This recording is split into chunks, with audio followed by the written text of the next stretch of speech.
Bapak sana Pak? Muhammad Amin.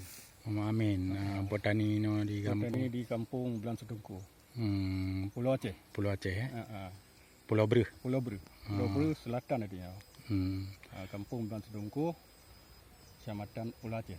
Pulau Aceh. Katrip tu belang Pak? Hanya tu belangnya kira-kira 2 bulan lebih aja. 2 bulan setengah dah. 2 bulan setengah.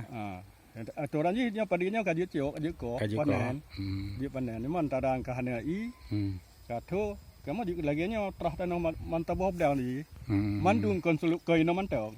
Sampai Palu dan Tungku hulai payah sampai tu Serapung. Meninggi sama mandu ni. Padu hektar na apa kira tanah belang ini? Mandu seluruh ji. Seluruh ji dari Lampoyang sampai ke DU Melinggi. Buat perkiraan ada hertu lebih. Hertu hektar. Hertu sekian begitu. Hertu hektar. Harapan rohnya agar air biasa ji ni cocok tanam harap air hujan nyope harapan rono ke berapa pemerintah. Kamu harapan kamu ada ji baknya Pak Cioi ataupun baknya budak mendung bapaknya dia untuk petani.